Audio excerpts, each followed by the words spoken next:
na aula de hoje sobre a aula passada, né? Então vocês tiveram acesso à apresentação, ao texto, aos exercícios. Alguém ficou com alguma dúvida ainda sobre as questões da aula passada? Boa noite, professor. Não, eu, Alexandre. Oi, Alexandre. Por enquanto ainda não, né? Foi mais ou menos tranquilo aquele assunto. Perfeito. Espero que vocês estejam fazendo aos poucos os exercícios, né? Então, conforme vai passando as semanas, vão fazendo os exercícios para não acumular e ficar tudo para a última hora, né? Que é importante que vocês, a cada aula, vão tirando as dúvidas que vocês têm, né? Bom, então vamos à aula de hoje. Deixa eu compartilhar aqui com vocês a tela.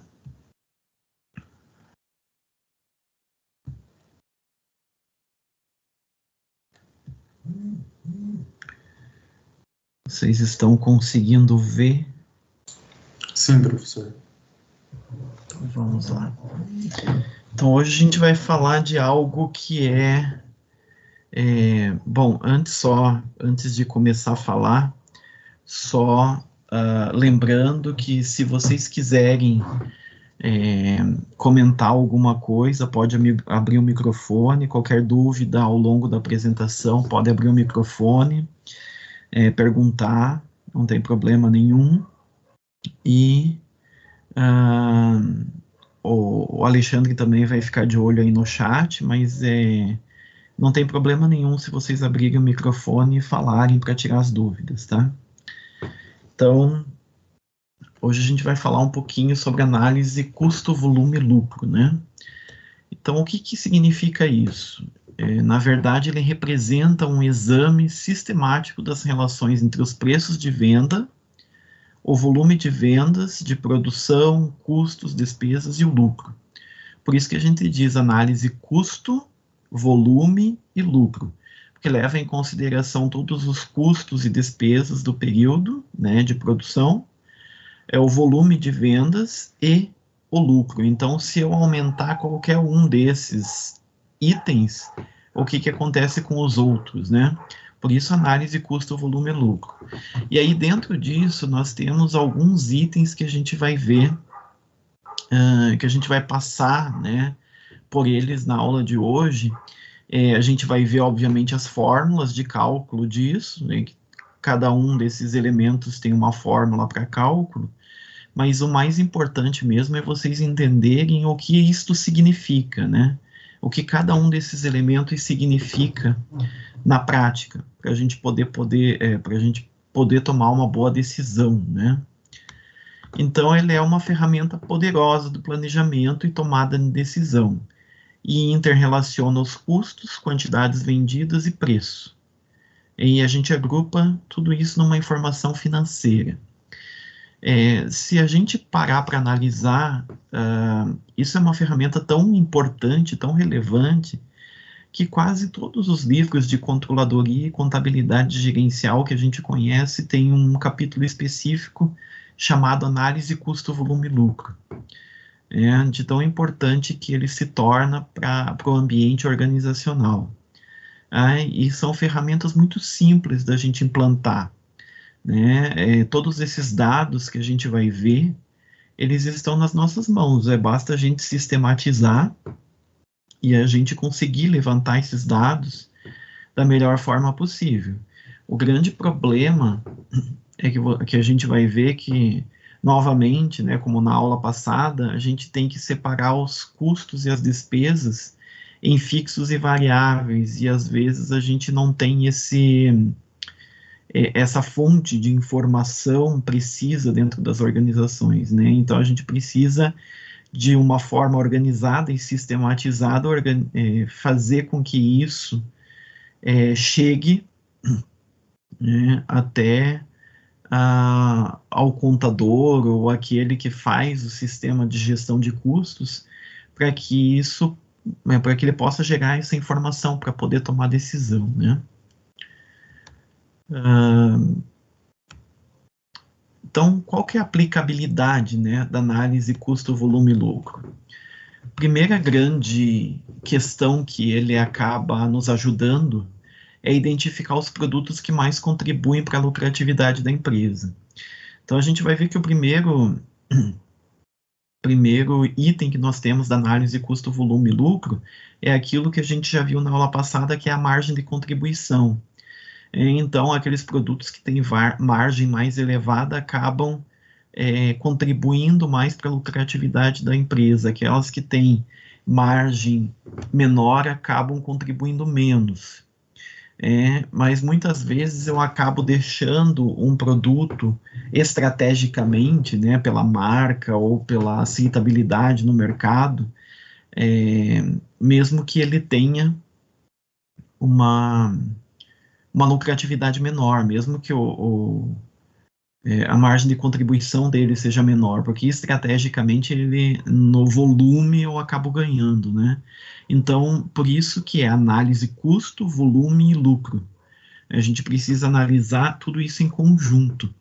Não basta eu saber uma das informações, né? Eu tenho que dar conta de saber todas aquelas informações que acabam influenciando, de certa forma, a lucratividade da organização. Também essa análise custo, volume e lucro, ela é aplicada para determinar os produtos que podem ter suas vendas incentivadas ou reduzidas, e aqueles que podem ser excluídos, inclusive, da linha de produção. Então, se eu tenho produtos que têm margem negativa ou margem muito baixa, e com o tempo ele não se corrige, eu não consigo aumentar a margem desse produto, eu posso, inclusive, descontinuar. Então, muitas vezes a gente vê que tem produtos, por exemplo, que simplesmente somem do mercado. Boa parte das vezes isso acontece justamente porque a margem é muito baixa, né? Porque essa margem de contribuição acaba não fazendo frente aos gastos fixos da organização. Então, ele não gera lucratividade, né? E também identificar os produtos que proporcionam maior rentabilidade quando existem fatores que limitam a produção, permitindo o uso racional desses fatores. Então, também quando eu tenho, nesse caso, uma limitação, né, da minha capacidade instalada e da minha capacidade de produção. Eu tenho que ver efetivamente quais produtos que mais aumentam a minha rentabilidade. E aí eu vou incentivar esses produtos. Além disso, a análise custo, volume e lucro, ele serve para definir o preço dos produtos em condições especiais, né? Por exemplo, para ocupar eventual capacidade ociosa. Então, com fatores limitantes, né? É uma continuidade, na verdade, do item anterior.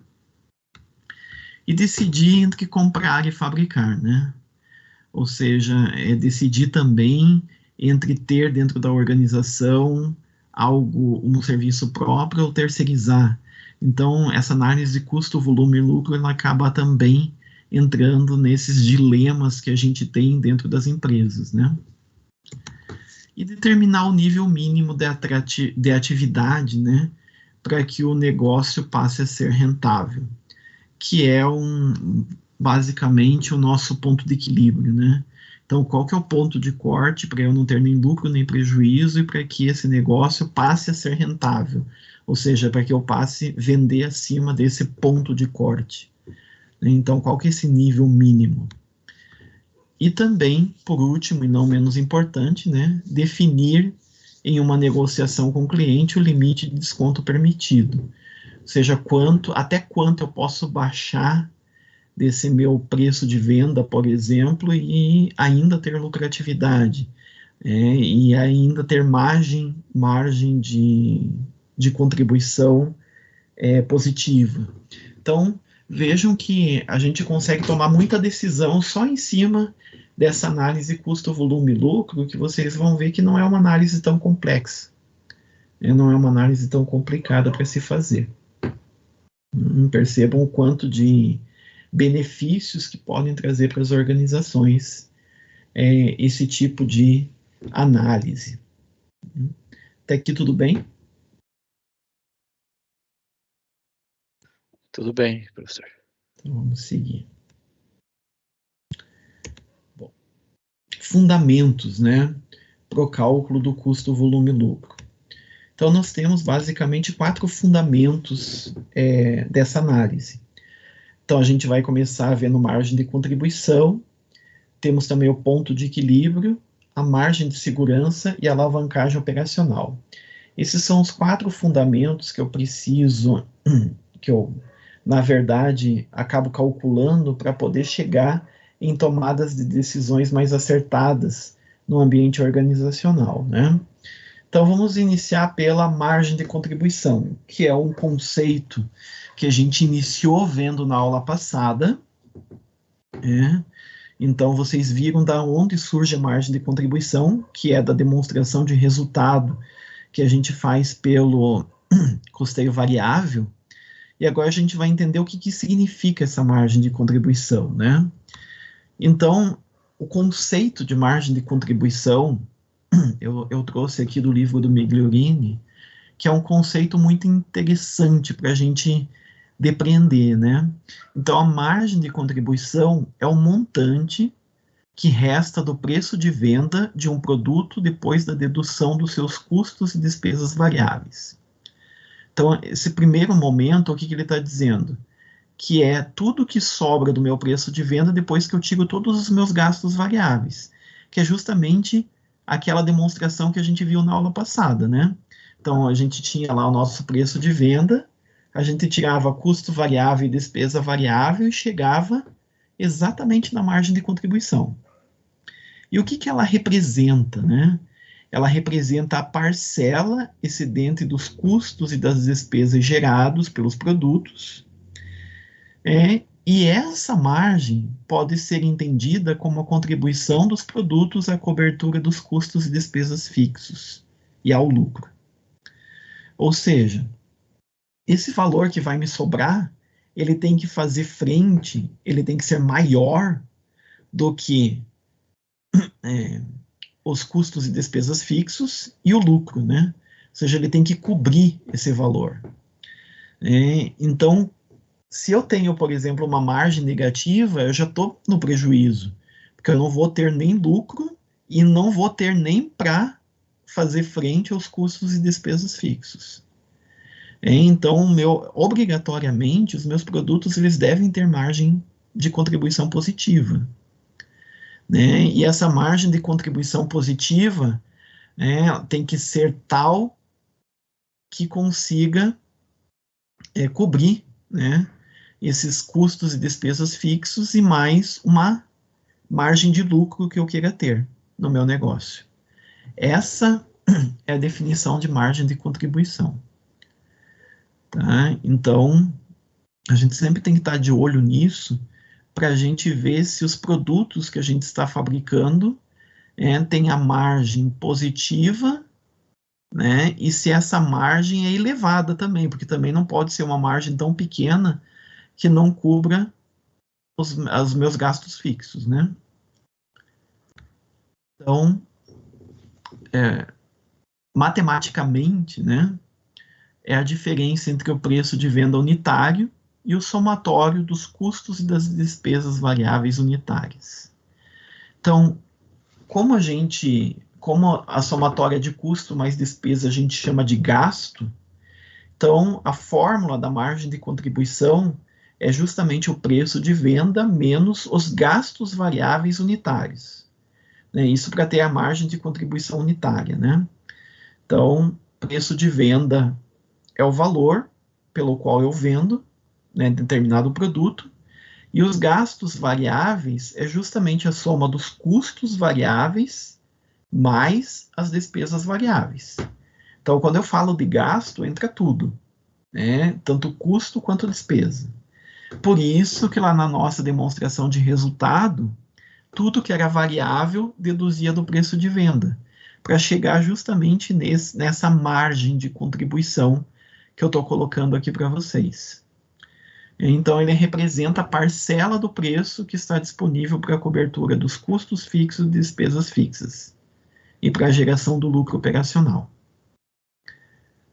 Ficou claro essa definição para vocês do que é uma margem de contribuição? E percebam que ela é muito importante, né, para que a gente possa calcular nas organizações, nas empresas, né? Então vamos a um exemplo para isso ficar mais claro, né? Vamos supor que uma empresa fabrica os produtos X, Y e Z. E em determinado período do ano de 2020, esses produtos foram fabricados e vendidos com os preços e custos da tabela a seguir. Então vamos supor que eu fabriquei e vendi, né, 1.000 unidades do produto X, 800 unidades do produto Y e 1.500 unidades do produto Z. E os preços de venda sejam esses que estão colocados aí.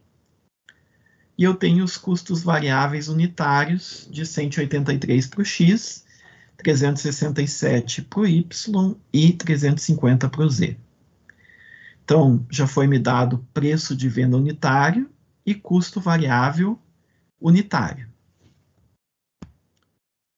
E as despesas variáveis de vendas, que são as comissões, representam 5% do preço. Então, 5% daquele valor de preço de venda unitário. Então, os custos e despesas fixos totalizaram 55 mil no mês. E aí eu peço para vocês o resultado dessa empresa. Qual seria? Então, primeira questão, cálculo da margem de contribuição de cada um dos produtos. Então, a gente falou que a margem de contribuição unitária é o preço de venda unitário menos os gastos variáveis unitários. E gastos variáveis são custos variáveis mais despesas variáveis.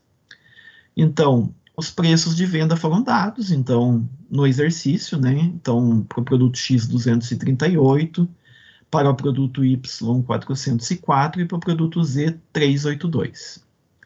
Os custos variáveis também foram dados, 183 para o produto X, 367 para o produto Y e 350 para o produto Z. E as despesas variáveis? Eu disse que as despesas variáveis, eles representam 5% do total do preço. E o preço foi dado, né? Então, basta eu pegar essa coluna A do preço de venda, né, essa primeira coluna ali, e multiplicar por 5%. Então, 5% de 238, R$ 11,90. 5% de 404, 20,20. E 5% de 382, 19,10. Então, meus gastos variáveis unitários, para eu poder aplicar na fórmula do ponto de equilíbrio, vão ser os custos variáveis mais as despesas variáveis, né? Então, 183 mais 11,90, que dá os 194,90. E assim também para o produto Y e para o produto Z. Então, tendo todos esses elementos, eu consigo calcular a margem de contribuição, né? Que é justamente o preço de venda unitário menos os gastos variáveis unitários, ou seja, a minha coluna A menos a minha coluna D. Então, para o produto X, a margem de contribuição é 43,10, para o produto Y, 16,80 e para o produto Z, 12,90. Qual é o produto que mais contribui para a lucratividade da empresa nesse caso? É o produto X, né? Que tem a maior margem de contribuição. Em segundo lugar, produto Y. Em terceiro lugar, o produto Z. Então, nesse caso aqui, na verdade, acabou sendo uma escadinha, né? Não foi... o exemplo acabou já dando na ordem, né? Mas poderia ser que o produto Y tivesse menos margem do que o produto Z, né? E isso pode acontecer com qualquer um dos produtos. Né? Então, calculamos a margem de contribuição, né, de cada um desses produtos. Até aqui tudo bem? Tudo bem, professor. Sim. E a margem de contribuição total, né? Porque essas são as margens de contribuição unitária por produto. Se eu quiser saber a total, basta eu multiplicar cada um das margens de contribuição pela quantidade vendida, né? Então, 43,10 vezes 1.000 unidades, ou seja, minha margem de contribuição para o produto X foi de R$ 43.100. Para o produto Y, de R$ 13.440. E para o produto Z, de R$ 19.350. Significa que a minha margem de contribuição total é a soma de tudo isso, que são R$ 75.890. Ou seja, eu gerei R$ 75.890 pela venda dos meus produtos para cobrir exatamente os gastos fixos e ainda sobrar um pouco de lucro, né? Então, essa é a ideia da margem de contribuição.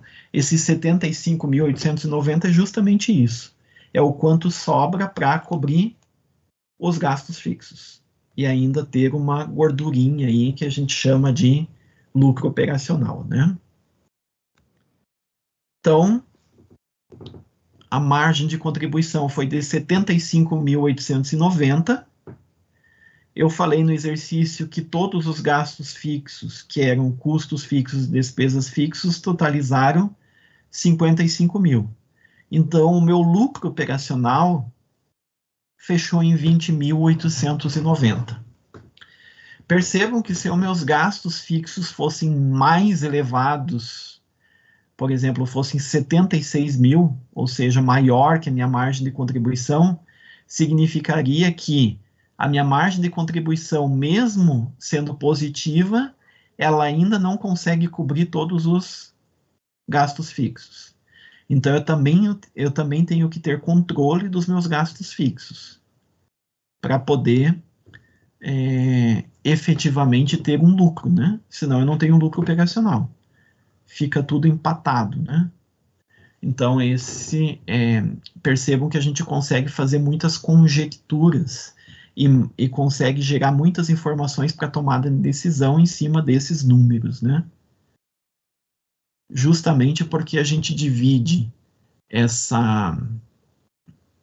a gente tá tendo esses insights e gerando essas informações em cima daquela forma de custeio variável que a gente começou a ver na aula passada. Porque se a gente fosse pelo custeio e absorção, essas informações a gente não conseguiria ter. Porque lá a gente não faz por custos e despesas fixos e variáveis, né? Lá são custos diretos e indiretos. E aí você tem critérios de rateio, e aí você tem várias questões que acabam distorcendo em muito, né? Principalmente a atribuição dos custos e despesas fixos para o produto, né? E aí você não consegue ter essa ideia, né, desses números e essas informações para poder tomar decisão. Tá? Bom, mas é só assim que a gente poderia fazer esse cálculo? Não, a gente poderia também fazer a nossa demonstração de resultado, né? E aí a gente tem que chegar no mesmo resultado. Então, vamos fazer a demonstração de resultado aqui. Então, partindo da quantidade vendida, né, vezes o preço de venda unitário, eu vou ter a minha receita de vendas, né? Então, eu vendi 1.000 unidades do produto X a 238, 800 unidades do produto Y a 404 e 1.500 unidades do produto Z a 382. E cheguei nesses valores de receita de vendas, né?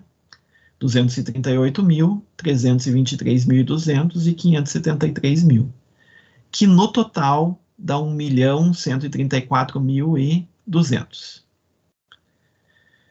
Desse total, eu tiro meu custo variável e minha despesa variável. Então, o custo variável, eu dei também os unitários, né? Então, eu tenho que calcular os totais. Então, é, por exemplo, R$ 183 vezes 1.000, que foi a quantidade que eu vendi. 367 vezes 800 e 350 vezes 1.500, que dão esses valores de custos variáveis, que no total dá 1.001.600, né? E as despesas variáveis, eu falei para vocês que eram o preço de venda vezes 5%, né? Ou seja, 5% do preço de venda, que é basicamente 5% desse total de receita de vendas que eu tenho aqui, né? Então, 5% de 238 mil, 5% de 323.200 e 5% de 573 mil, que no total dá 56.710. Ou seja, o meu total de gastos variáveis é 1.058.310, que se eu tirar da minha receita de vendas, chega exatamente na minha margem de contribuição, que é 75.890. Então, voltando no slide anterior, igualzinho ao que eu calculei pela planilha, né? 75.890. Menos os 55 mil, dá exatamente os 20.890. Então, eu posso calcular das duas formas. Nas duas formas, eu chego na minha margem de contribuição. Então, esse produto, a soma de todos esses produtos contribuíram positivamente para que eu cobrisse todos os meus custos e despesas fixos e ainda sobrasse R$ 20.890 de lucro. Essa é a interpretação da margem de contribuição. Então, informação extremamente relevante para qualquer empresa, seja ela industrial, comercial ou prestadora de serviço. Eu faço a conta da mesma maneira, da mesma forma. Tudo bem? Conseguiram compreender a ideia de margem de contribuição? Alguém tem alguma dúvida?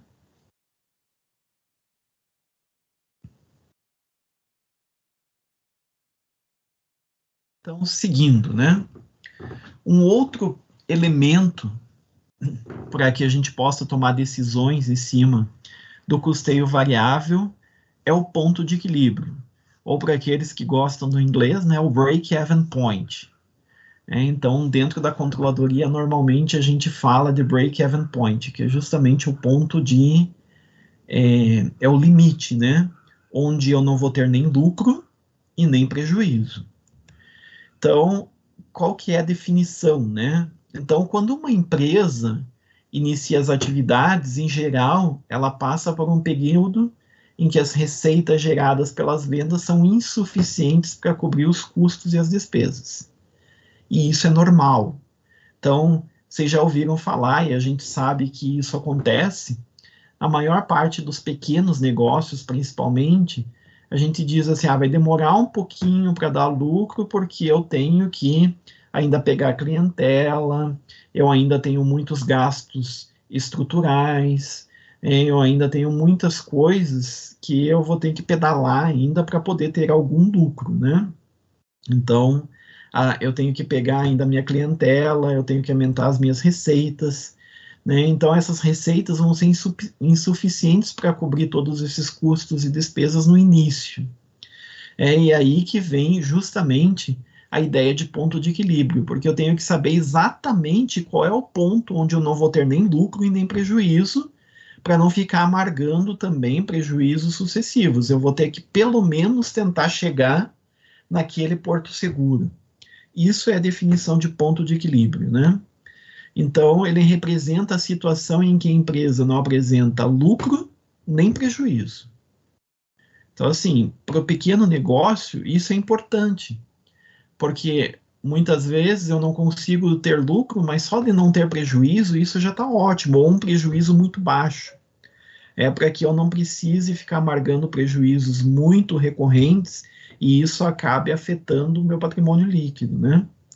Então, essa situação é obtida quando se atinge um nível de vendas no qual as receitas geradas são suficientes apenas para cobrir os custos e as despesas. Ou seja, eu abro mão do meu lucro e eu consigo empatar, ou seja, minha receita de vendas é só para cobrir custo mais despesa. Isso é ponto de equilíbrio. Né? Então, gerencialmente, a gente tem que ter em mente qual é o nosso ponto de equilíbrio sempre. Principalmente quando a gente inicia um negócio, para que a gente saiba qual é o tanto de esforço que a gente vai ter que ter para justamente vender, né, para ter as vendas, para cobrir esses custos e despesas que são os iniciais, né? E depois a gente vai trabalhando isso mais para frente, para isso ir aumentando cada vez mais, que é a ideia da margem de segurança, que a gente vai ver, ainda na aula de hoje, mas é o próximo tópico, né? Então, a margem de segurança, ela vai surgir dessa ideia de ponto de equilíbrio, né? Você tem que saber qual é o teu ponto de equilíbrio para saber qual é a tua margem de segurança. Mas conseguiram compreender, então, essa ideia do ponto de equilíbrio? Então, qual é a fórmula para eu calcular o ponto de equilíbrio? Esse Qzinho do ponto de equilíbrio aí, PEQ, esse Qzinho significa que é ponto de equilíbrio em quantidades. Ou seja, o número é a quantidade que eu tenho que vender de determinado produto, determinado serviço ou determinada mercadoria, para que eu não tenha nem lucro e nem prejuízo. Então, a fórmula são gastos fixos dividido pela margem de contribuição unitária. Então, o que são os gastos fixos? São os custos fixos mais as despesas fixas. Percebam que sempre que a gente está falando das fórmulas, tanto da margem de contribuição quanto do ponto de equilíbrio, a gente coloca a despesa junto. Tá? Então, é sempre gastos fixos. A despesa sempre entra junto. Não é só custo. É custo mais despesa. Assim como lá na margem de contribuição também é custo variável mais despesa variável. Ou seja, eram os gastos variáveis. Porque a despesa ela acaba impactando também o produto, não é só o custo. Né? Então, o custo e a despesa impactam os produtos, ou serviços, ou mercadorias. Então, essa é a fórmula do ponto de equilíbrio que a gente chama de ponto de equilíbrio contábil. Ah, mas eu quero saber quanto de receita eu tenho que ter, para não ter nem lucro nem prejuízo. Isso daqui é a quantidade, eu quero saber o quanto de receita. Basta, então, pegar esse ponto de equilíbrio e multiplicar pelo preço de venda. Aí eu tenho a receita que eu tenho que ter mensal, anual, enfim, para que eu não tenha nem lucro e nem prejuízo. Então, é muito fácil, né? Isso é só pegar essa fórmula e multiplicar pelo preço de venda, que aí eu vou ter em reais e não em quantidade, né? Então, a representação gráfica do break-even point. O break-even point, ou ponto de equilíbrio, é justamente a intersecção dessas duas retas que vocês estão vendo aí. Né? Então, eu tenho uma reta que começa do zero, que é a reta das receitas. Então, se eu não vendi nada, eu não vou ter nada. E conforme eu vou aumentando as minhas vendas, eu vou aumentando essa receita. Então, percebam que ela inicia do zero e vai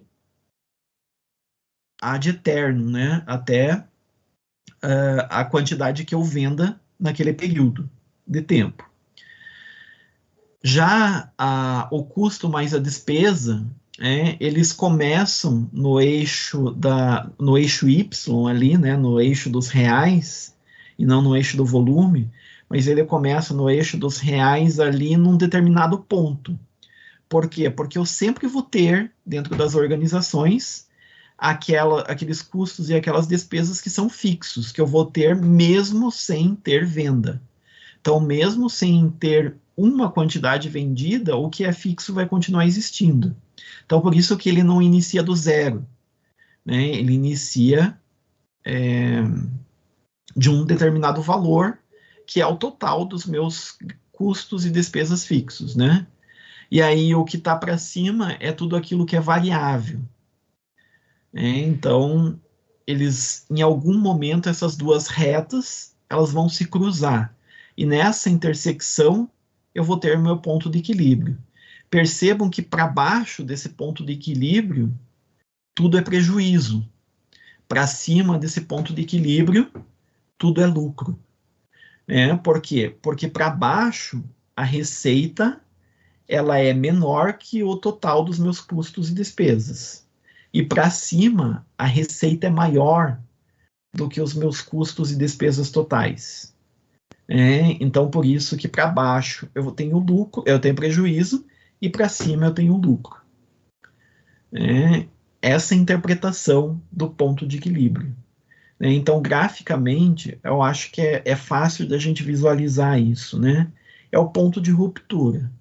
É onde eu não tenho nem lucro e nem prejuízo. Então, eu sempre tenho que tentar vender mais do que o meu ponto de equilíbrio. Porque se eu vendo mais do que o meu ponto de equilíbrio, isso significa que eu vou ter lucro. Conseguiram compreender essa ideia de ponto de equilíbrio? Sim, não, talvez. Professor, você pode repetir a parte que você falou em relação ao que muda da fórmula de quantidade para a fórmula de receita? Sim. Aqui, na verdade, essa fórmula aqui é a fórmula de quantidade, né? Então, se eu quiser saber o de receita, é a mesma fórmula, só que eu vou colocar tudo isso daqui entre parênteses e multiplicar pelo preço de venda. Ou seja, continua sendo esse preço de equilíbrio em quantidade multiplicado pelo preço de venda. Aí eu vou ter em reais. Ah, sim, perfeito. Perfeito, obrigado. Imagina. Eu tinha entendido que eu achei que fazia alguma substituição, entendeu? Não, Mas, é a mesma fórmula, só daí você vai multiplicar pelo preço de venda. ah, sim, perfeito. Melhor. Então, só que para complicar um pouquinho a nossa vida, nós não temos só um ponto de equilíbrio. Esse que eu estou explicando para vocês é o ponto de equilíbrio contábil. Então, dependendo da análise que a gente vai realizar e das decisões que a gente quer tomar, a gente pode determinar pelo menos 3 situações de equilíbrio, né? Então, a gente pode ter o ponto de equilíbrio contábil, que é esse normal que eu acabei de explicar para vocês, mas também a gente pode ter o ponto de equilíbrio econômico e o ponto de equilíbrio financeiro. Então, vamos entender, primeiro, qual é a diferença entre econômico e financeiro?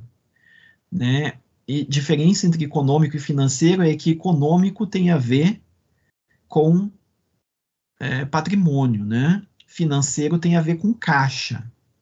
Então, o econômico, de alguma forma, ele vai ser financeiro um dia com uma defasagem temporal. Significa que o econômico a grosso modo, a gente pode dizer assim, econômico é aquilo que é realizado pelo regime de competência. Ou seja, dentro do econômico eu tenho receitas que eu ainda posso não ter recebido e despesas que eu ainda posso não ter pago. E o financeiro não. Financeiro é regime de caixa, né? Ou seja, dentro dele eu tenho efetivamente receitas que eu recebi, despesas que eu paguei. Então, o econômico ele vai ser financeiro um dia, mas com uma defasagem temporal, né? Por causa do regime de competência. Então, partindo dessa ideia, né? O que é o ponto de equilíbrio? O ponto de equilíbrio contábil, né, é aquele em que a margem de contribuição obtida pelos produtos vendidos é capaz de cobrir todos os custos e despesas fixos de um período. Ou seja, é esse que eu mostrei para vocês. Ponto de equilíbrio contábil são meus gastos fixos dividido pela margem de contribuição unitária. Então, eu só levo em consideração aquilo os meus gastos fixos, ou seja, os meus custos e despesas fixos, e ponto. Diferentemente do ponto de equilíbrio, tá, econômico, né? Então, o ponto de equilíbrio econômico, ele vai se diferenciar do contábil, porque ele considera que, além de suportar os custos e despesas fixos, a margem de contribuição dos produtos vendidos deve cobrir o custo de oportunidade do capital investido na empresa. Tá? Então, leva em consideração o custo de oportunidade. E o custo de oportunidade é justamente aquele custo do trade-off, de eu ter escolhido investir na empresa, por exemplo, e não ter investido numa aplicação financeira no mercado, por exemplo. Né? Então, é justamente aquela margem mínima de atratividade que eu quero no meu negócio. Por isso que é um ponto de equilíbrio econômico. Normalmente, esse custo de oportunidade vai ser um percentual em cima do patrimônio líquido da empresa. Ou seja, quanto que eu quero que esse negócio remunere o meu capital próprio investido. Então, eu tenho que ter esse custo de oportunidade para calcular o ponto de equilíbrio econômico. Tá? Então, o que muda? Só entra o custo de oportunidade. Continua gastos fixos, dividido pela margem de contribuição unitária, mas entra também aí nessa jogada o custo de oportunidade. Tá? Então, é o gasto fixo mais o custo de oportunidade dividido pela margem de contribuição unitária. Esse é o ponto de equilíbrio econômico. E o financeiro, o próprio nome já diz, né? É aquilo que não é econômico, aquilo que tem a ver com o regime de caixa. Então, para obter esse ponto de equilíbrio, consideram-se custos e despesas somente os gastos que geram desembolso no período. Ou seja, eu vou tirar tudo aquilo que é econômico, né? Desconsiderando, portanto, a depreciação contida nos custos e despesas fixos. Por quê? Porque depreciação é um valor econômico. Eu não pago a depreciação, eu pago o bem. E aí, mês a mês, eu vou tendo a depreciação. Então, isso é um valor econômico, é um gasto não desembolsável. Então, para ter o ponto de equilíbrio financeiro, eu vou tirar tudo isso que é não desembolsável, né? Então, são meus gastos fixos menos os gastos não desembolsáveis dividido pela margem de contribuição unitária. Então, ponto de equilíbrio contábil, gastos fixos dividido pela margem de contribuição unitária. Ponto de equilíbrio econômico, gastos fixos somados com o custo de oportunidade, dividido pela margem de contribuição unitária. E ponto de equilíbrio financeiro, gastos fixos menos os gastos não desembolsáveis, dividido pela margem de contribuição unitária. Cada um deles, percebam que tem uma conotação específica. Né? O mais utilizado deles é o ponto de equilíbrio contábil. Né? Mas eu também posso sofisticar e ter o ponto de equilíbrio econômico e o ponto de equilíbrio financeiro para tomar as minhas decisões. Então, vamos a um exemplo para isso ficar mais claro, né? Então, vamos supor que uma empresa fabrique e venda o produto Y e que encontram-se disponíveis os seguintes dados. Eu tenho o preço de venda unitário de R$ 927,50, tenho custos e despesas variáveis unitários de R$ 556.050, custos e despesas fixos anuais de R$ 155.820, depreciação que está inclusa nos custos e despesas fixos é de 22.260. O patrimônio líquido do constante lá no meu balanço patrimonial é de 267.120. E a remuneração que eu espero dos proprietários, que é o custo de oportunidade, é 10% ao ano do patrimônio líquido. Ou seja, 10% do patrimônio líquido, 10% de 267.120 é 26.710. R$12. Tendo todos esses dados, eu quero calcular o ponto de equilíbrio contábil, ponto de equilíbrio econômico e ponto de equilíbrio financeiro. Então, como é que a gente faz isso?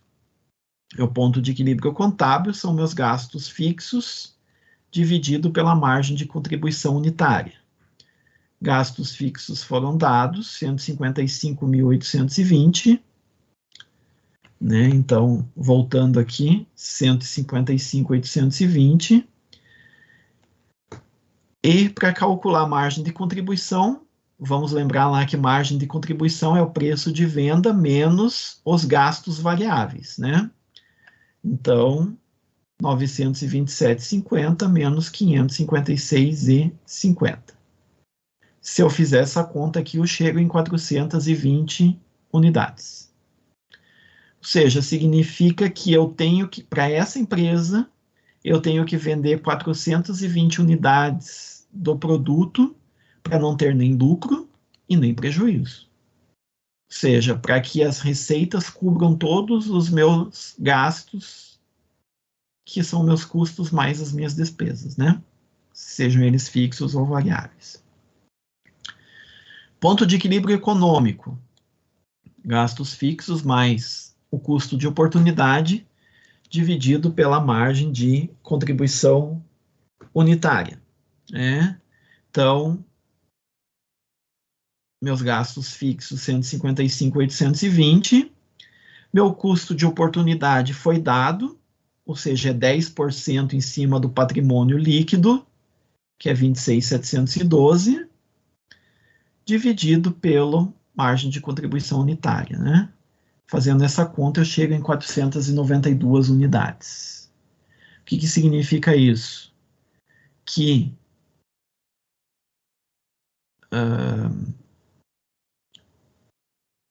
eu vou ter, na verdade, além de ter cobertura para os meus gastos totais, eu também tenho uma cobertura para o meu custo de oportunidade. Ou seja, eu consigo livrar aquilo que efetivamente eu quero de margem de lucro, né?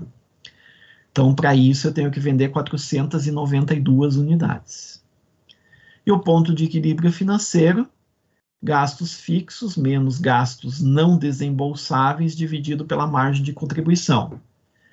No caso aqui, os meus gastos não desembolsáveis é a depreciação. Eu dei o valor da depreciação, que é 22.260, né?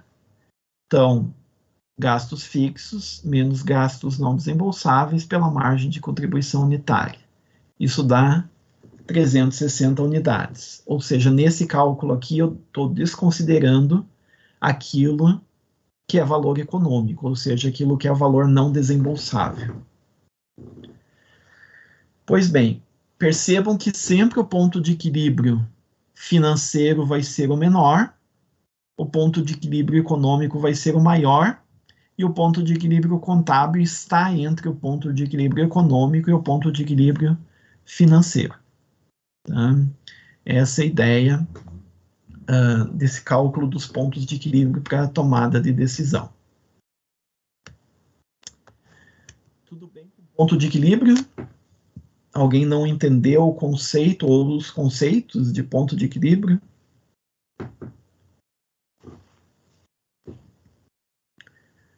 Então, seguindo. Derivado desse cálculo do ponto de equilíbrio, eu tenho o que a gente chama de margem de segurança operacional. Então, como a gente estava dizendo lá, né, a empresa ela inicia principalmente, né, quando ela inicia a sua operacionalização, ela acaba calculando a margem o ponto de equilíbrio, né, que é onde ela não tem nem lucro nem prejuízo, o ponto de equilíbrio contábil, e aí depois ela começa a querer ter o que a gente chama de margem de segurança. Ou seja, quanto que ela vai ter que produzir a mais com relação ao ponto de equilíbrio, né? Então, essa é a questão da margem de segurança, né? Corresponde à quantidade de produto ou de receitas operadas acima do ponto de equilíbrio. Ou seja, a minha margem de segurança o cálculo da margem de segurança é justamente o volume de unidades que eu estou vendendo menos a quantidade no ponto de equilíbrio. Então, eu tenho que saber qual é o meu ponto de equilíbrio.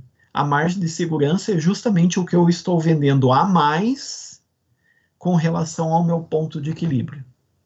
Justamente para saber que eu vou ter lucro, né? Ou seja, se eu estou vendendo a mais do que o meu ponto de equilíbrio, eu vou ter lucro. Porque tudo que está para cima do meu ponto de equilíbrio é zona de lucro, né? Então, a margem de segurança é justamente para isso, para que a gente possa tomar esse tipo de decisão. Então, ela é um conceito muito simples, né? E a fórmula também é muito simples. Então, vamos supor que uma empresa fabrique e venda o produto Y e que encontram-se disponíveis os seguintes dados, né? Então, eu tenho a quantidade vendida, 10 unidades por mês, tenho os meus custos e despesas variáveis, que é R$2.000 por unidade, e os meus custos e despesas fixos, que é R$12.000 por mês. Meu preço de venda é R$4.000 por unidade, e aí, em cima disso, eu consigo calcular o meu ponto de equilíbrio contábil. Então, o que é o meu ponto de equilíbrio contábil? São meus gastos fixos, R$12.000, dividido pela margem de contribuição unitária. Como é que eu calculo margem de contribuição unitária? É o preço de venda, 4.000, menos os gastos variáveis unitários, que é 2.000. Ou seja, eu tenho um ponto de equilíbrio de 6 unidades. Então, 6 unidades é para eu não ter nem lucro e nem prejuízo. Se eu quiser calcular minha margem de segurança operacional, como é que eu calculo? É justamente a quantidade que eu estou vendendo menos a quantidade no ponto de equilíbrio. Ou seja, eu estou vendendo 10 unidades. Meu ponto de equilíbrio diz que para não ter nem lucro nem prejuízo, eu tenho que vender 6. Então, a minha margem de segurança é exatamente 4 unidades. Significa que eu estou vendendo 4 unidades a mais com relação ao meu ponto de equilíbrio. Ou seja, eu vou ter lucro, eu não vou ter prejuízo e nem vou empatar dinheiro. Compreendido qual é a interpretação? Porque, assim, cálculo qualquer um faz, né? Eu quero que vocês entendam a interpretação de todos esses conceitos. Porque na hora de fazer na empresa, a gente tem que saber interpretar isso daqui. Não é só calcular, né? Então, o que isso quer dizer para nós? Para que a gente possa tomar a melhor decisão. Tá? Ficou entendido o que é margem de segurança operacional? Então, nesse caso, as vendas poderão ser reduzidas em até 4 unidades, ou em 40%, sem que a empresa fique em área de prejuízo, né? Por quê? Porque ela tem 4 unidades, ela está vendendo 4 unidades a mais com relação ao ponto de equilíbrio, né? Então, em uma situação em que o ponto de equilíbrio fique bem próximo das vendas totais, nós teremos uma margem de segurança muito pequena, muito frágil. E qualquer redução das atividades colocará a empresa em situação de lucro nulo ou na área de prejuízo. Então, a gente tem que tomar cuidado com isso. Então, quanto maior a margem de segurança, melhor para a empresa, porque significa que ela está vendendo muito mais do que o ponto de equilíbrio dela. Ficou claro isso? Alguém tem alguma dúvida até aqui? Alguma questão?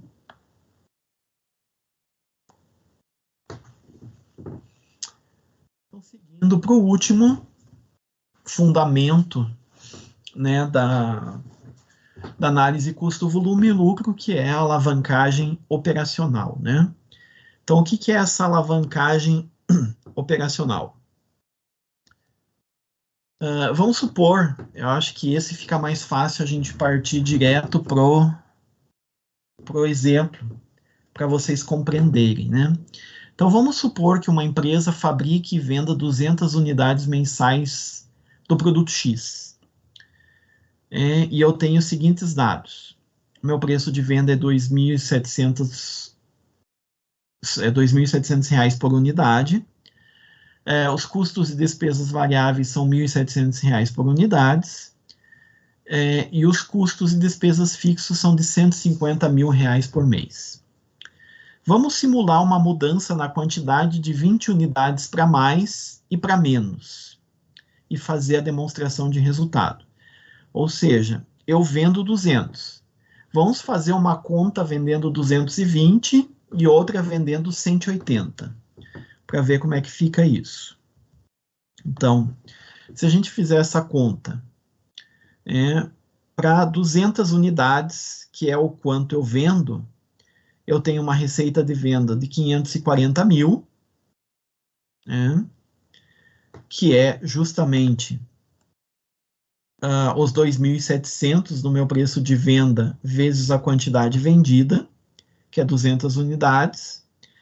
Vou ter custos e despesas variáveis de 340 mil, que são os R$ 1.700 vezes as 200 unidades, e isso me dá uma margem de contribuição de R$ 200 mil. Menos custos e despesas fixos, porque sempre serão fixos, de R$ 150 mil, isso me dá um lucro de 50 mil. Se eu vender 20 unidades a menos, eu vou ter uma diminuição da minha receita de vendas e vou ter uma diminuição dos meus custos e despesas variáveis. A minha margem de contribuição cai para 180 mil. Os custos e despesas fixos permanecem constantes, ou seja, meu lucro vai para 30 mil. E se eu vender 20 unidades a mais, eu vou ter um incremento na receita de vendas e um incremento também, ou seja, também vai aumentar os meus gastos variáveis. E aí minha margem de contribuição vai para 220 mil, permanecendo constante o que é fixo, eu vou ter um lucro de 70 mil reais.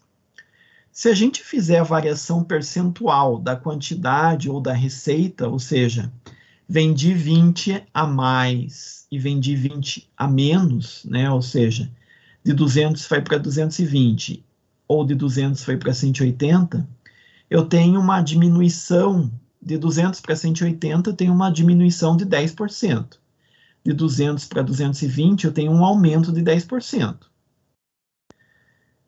O quanto isso impacta no lucro, Se a gente pegar aqui o lucro, e comparar com o que eu tenho aqui ao vender 200 unidades, Então, o lucro passou de 50 mil para 30 mil, ou seja, eu tive uma diminuição de 40%. E aqui passou de 50 mil para 70 mil, ou seja, eu tive um aumento de 40%. Então, a gente pode notar que o aumento ou a redução de 10% nas vendas provoca uma variação de 40% no lucro. Isso é o que a gente chama de grau de alavancagem. Ou seja, para cada aumento de 10% na receita, por exemplo, eu vou ter um aumento de 40% no lucro. E para cada, mas o contrário também é real, Ou seja, eu tenho o risco de ter a diminuição, ou seja, também a diminuição de 10% na venda vai diminuir 10% no lucro. Então, não significa que esse percentual de 40% seja bom. Ele é bom quando a gente tem lucro, mas quando a gente vende menos, o risco também é maior. A gente vai diminuir também mais o nosso lucro, A gente vai ter um prejuízo muito maior. Isso é a alavancagem financeira. É a alavancagem operacional. Tá? Então, dentro disso, a gente consegue calcular o que a gente chama de grau de alavancagem operacional, que é a medida dos efeitos provocados nos lucros pelas alterações ocorridas nas vendas, Ou seja, quando eu altero a venda, quanto que vai alterar o meu lucro? Então, o grau de alavancagem operacional ele pode ser calculado pela seguinte fórmula. é a variação percentual do lucro operacional dividido pela variação percentual da receita. Então, no exemplo, ao passar de 200 para 220 unidades, o que eu tenho? Eu tenho 40% de variação percentual no lucro e vou ter variação percentual de receita de 10%, ou seja, 40 dividido por 10, eu vou ter 4. O que isso significa? Que nesse caso, o grau de alavancagem operacional é 4, ou seja, o lucro operacional aumentou 4 vezes mais que o aumento na quantidade ou na receita. Então, nesse caso, o que significa esse grau de alavancagem operacional de 4? Significa que se eu aumentar 10% na minha receita, né? Se aumentar 10% na minha receita, eu vou aumentar 4 esse valor de 10% no meu lucro. Ou seja, vai aumentar 40% o meu lucro. Essa é a interpretação do grau de alavancagem operacional. E o mesmo ocorre para baixo, né? Então, para cada ponto percentual de variação na receita, tem-se uma variação de 4 vezes mais no lucro operacional. Né? E se eu diminuir, 4 vezes menos no lucro operacional. Tudo bem? Alguém não entendeu esse conceito? Professor, Oi. tem como isso ser negativo? Negativo só se você tiver prejuízo ao invés de lucro, né? Ah, sim. Tá? Daí, mas assim, é muito difícil que isso aconteça, né? Porque você está fazendo o conceito de alavancagem é justamente para você alavancar o lucro, né? E não para você ter prejuízo. É claro, é isso que eu estou tentando explicar para vocês, né? Se for ao contrário, ou seja, tem o grau de risco, né? Então, isso vale para cima ou para baixo, né? Então, o grau de alavancagem 4, por exemplo, vale tanto para se eu vender menos ou se eu vender mais. Então, talvez, se o grau de alavancagem for muito alto e eu perca vendas, né, eu tiver perda de vendas, aí sim, aí eu posso ter prejuízo, né, porque aí foi para menos.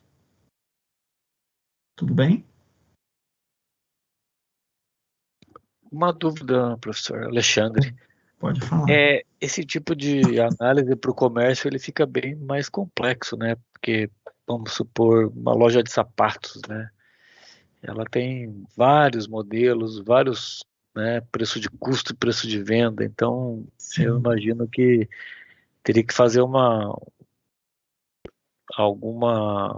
união assim de produtos mais parecidos, vamos dizer assim, classificação de produtos, né, para poder fazer essa análise. Isso, quando você não tem um sistema todo informatizado, que isso fique fácil de ser feito e te dê relatórios confiáveis, unitários, você pode trabalhar com o que a gente chama de mix de produtos, né? E aí você calcula tudo isso através do mix de produtos. Você vai ter uma perda na informação, óbvio, porque você não está considerando ele de forma individual, né? Então você não vai ter o mesmo ganho que se fosse individualizados cada produto, mas você consegue, como você falou, né? Juntar similaridades. E aí sim, você pode fazer isso de forma um pouco mais agrupada, né? Agora, se eu tiver um mercado que tenha todo ele informatizado, que eu imagino que essas grandes redes, Sim. mas também tem uma grande quantidade de produtos, eles fazem essas análises produto a produto, assim, ou... A todo momento. O mercado assim, se você olhar um sistema de análise custo, volume e lucro do mercado, o tempo todo eles estão fazendo isso. E o mercado, eles têm estratégias para, em cima dessa análise custo-volume-lucro, por exemplo. Essas vendas que eles fazem, por exemplo, leve 3 e pague 2, é justamente porque esses produtos eles têm uma margem muito alta. E aí você consegue fazer esse tipo de coisa. Ou às vezes, por exemplo, eles vendem produtos, o que é proibido, mas alguns fazem isso, né? De forma mais camuflada, né? Venda casada, que é, por exemplo, assim, compre produto X e leve o produto Y. Eles É, jogam, eles jogam o valor de um produto na margem do outro, porque aquele que eles estão dando tem uma margem baixa. eu já vi alguma questão assim, leva 2 desse, mais 1 centavo você ganha o outro, né? Isso. Ou você compra o primeiro, a segunda unidade sai com um desconto de 50%, né? Isso é tudo em cima dessas análises que nós estamos vendo aqui, em cima de margem de contribuição e esses pontos de equilíbrio. Deve ser algo muito, muito interessante de ver. Muito legal. E os mercados e as grandes lojas de varejo, todas elas são bem informatizadas nesse sentido, de fazer esse tipo de jogada, sabe? Para ter esse tipo de decisão na mão.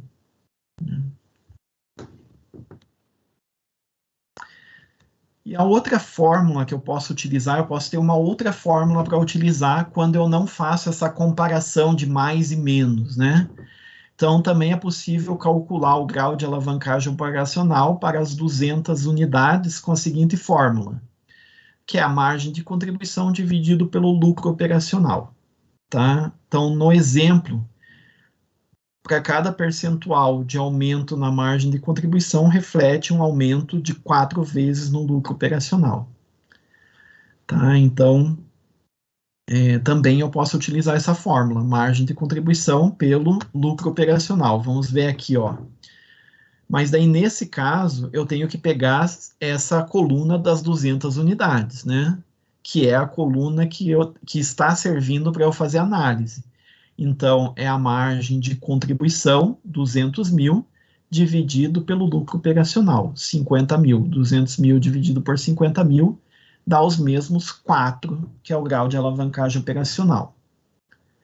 Mas eu tenho que fazer daí sempre pela base que eu estou analisando, né? Que são aqui a de 200 unidades. Daí eu esqueço essas outras duas que estão do lado, né? A de 220 e a de 180. Daí eu pego só essas duas aqui para essa base para poder calcular se eu for utilizar essa fórmula última aqui, né? De margem de contribuição dividido pelo lucro operacional. Pois bem, isso é o que eu tinha para trazer para vocês em termos teóricos hoje, né? Vamos lá, dúvidas que ainda tenham nessas questões que foram colocadas hoje aqui para vocês? Alguma dúvida, alguma questão que precise de melhor explicação?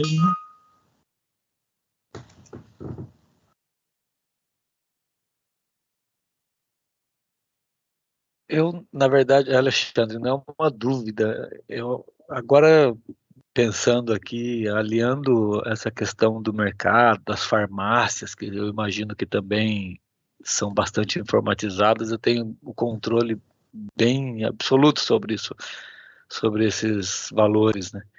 Sim. Alinhando com a estatística, se eles conhecem, quando eles põem em promoção um produto, ele vai vender o outro, eles podem trazer um produto na margem de contribuição, porque vai vender um outro com uma contribuição maior. Agora me veio na cabeça assim, aliando a estatística junto com esses cálculos, eles têm o mundo nas mãos. Sim. E assim, eles fazem jogadas justamente de produtos com margens muito elevadas, combinados com produtos de margens muito baixas, para desovar esses produtos de margem muito baixa, né, e não ter prejuízo. Né? E claro, sim, essa questão que você falou, estatística, é muito importante, né? É claro, não é o contador que faz isso, não somos nós que fazemos isso, né? Isso daí tem uma série de programadores que acabam fazendo, né, nas organizações aí, principalmente nesses grandes varejos, mas sim, eles utilizam bastante da estatística para fazer essas contas, né, esses cálculos. Isso o tempo todo. Mas eles vêm buscar informações na administração, na contabilidade, para alimentar esses softwares, né, de estatística para montar as estratégias. Na verdade, nós temos, nessas grandes empresas, nós temos um módulo chamado BI, né, que é o Business Intelligence. E esse módulo BI, geralmente, ele mistura tudo isso, sabe? Todas essas informações com informações estatísticas, né? Então, a gente consegue fazer relatórios gerenciais, relatórios de controladoria para tomada de decisão em cima de todos esses dados. É aquilo que eu comecei falando para vocês na aula de hoje. Tudo isso é muito importante e muito fácil de ser feito desde que eu tenha as informações. Né? Talvez o mais difícil seja eu sistematizar as informações de tal forma que eu consiga alimentar essas fórmulas e essas interpretações que eu coloquei para vocês hoje, né? Então, se eu tiver informação, tudo está ótimo. O problema é chegar nessas informações. Né? Às vezes a empresa ela não tem tantos controles que fazem com que ela tenha essa informação facilmente na mão, né? Como você falou aí, por exemplo, eu tenho uma microempresa lá que vende sapato.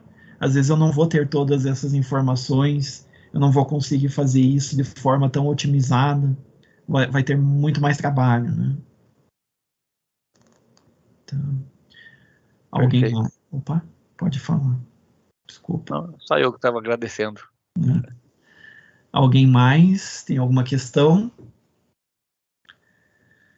Bom, se não temos mais nada, alguma dúvida com relação aos exercícios das outras aulas? Uma coisa que vocês queiram tirar de dúvida? Então, se não temos nada, por hoje era isso. A aula que vem, a gente vai tratar de custeio baseado em atividades.